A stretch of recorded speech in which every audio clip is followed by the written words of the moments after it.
Jesus Cristo vive e ressuscitado vos dê a sua paz. Ele que é verdadeiro Deus e verdadeiro homem e o nosso único Salvador. Hoje gostaria de vos contar um episódio que me aconteceu em Coimbra. Eu fui ordenado em 1986, em julho, e em outubro fui para Coimbra. E a primeira missa que celebrei em Coimbra era coadjuvada, digamos assim, pelo Frei Joaquim. O Frei Joaquim era um frade muito idoso que tinha uma grande dedicação aos presos e aos doentes. Todas as suas férias eram dedicadas a diariamente percorrer os hospitais aqui em Lisboa e também as prisões, visitando os enfermos e os prisioneiros e procurando levar-lhes a consolação e a palavra do Evangelho, a palavra de libertação e de conversão. Este Frei Joaquim era muito frágil, parecia quase um bibelô tirado da Idade Média. Era de uma mansidão e de uma suavidade imensa. E ele orientava os cânticos, ajudava a missa e orientou os cânticos. Ora, na primeira missa que eu celebrei em Coimbra, na nossa capela, às 19h30, lembro-me perfeitamente, aconteceu uma coisa singular.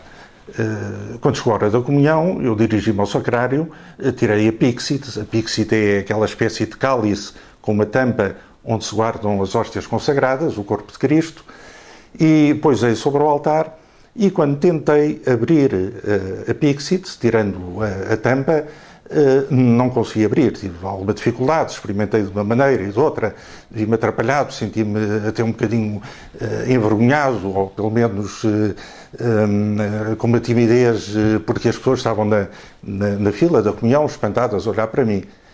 E vendo de todas as maneiras efetivos e exercendo toda a força de que era capaz, e não conseguindo abrir a caixa, não me restou senão pedir auxílio. E tinha visto na Assembleia um senhor alto, forte, espadaúdo, alentado, rijo e sólido, e pensei que poderia ser uma ajuda. Fiz-lhe um sinal discreto, ele subiu ao altar, entendendo o que eu lhe pedia, e com ar decidido determinou-se a abrir a tampa, julgando que o faria com a maior das facilidades. Mas a verdade é que também não conseguiu.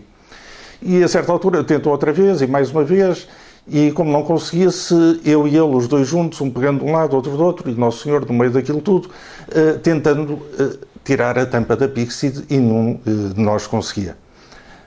O povo estava espantado a olhar para aquilo.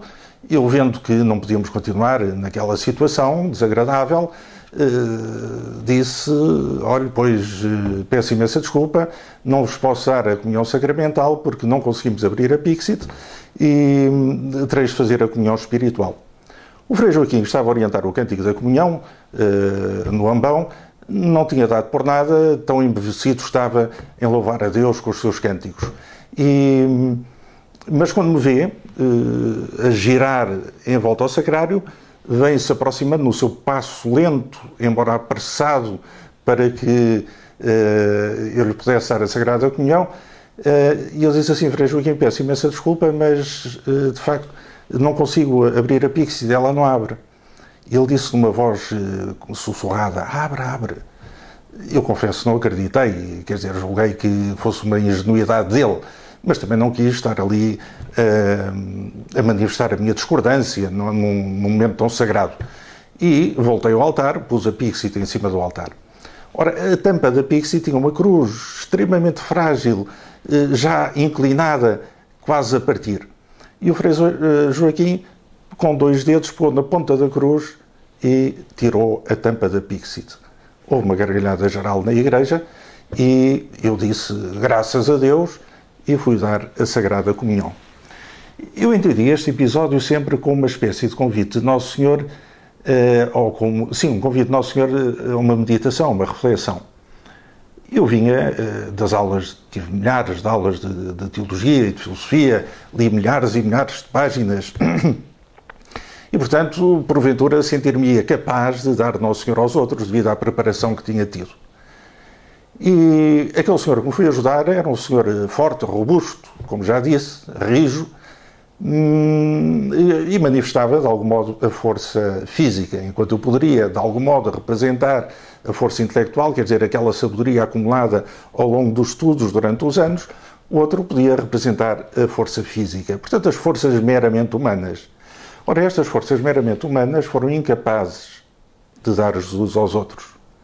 Teve que ir um fradinho, que era um santo varão, era um homem santo, vivi com ele 4 anos em Coimbra e sei bem que era santo, na sua simplicidade.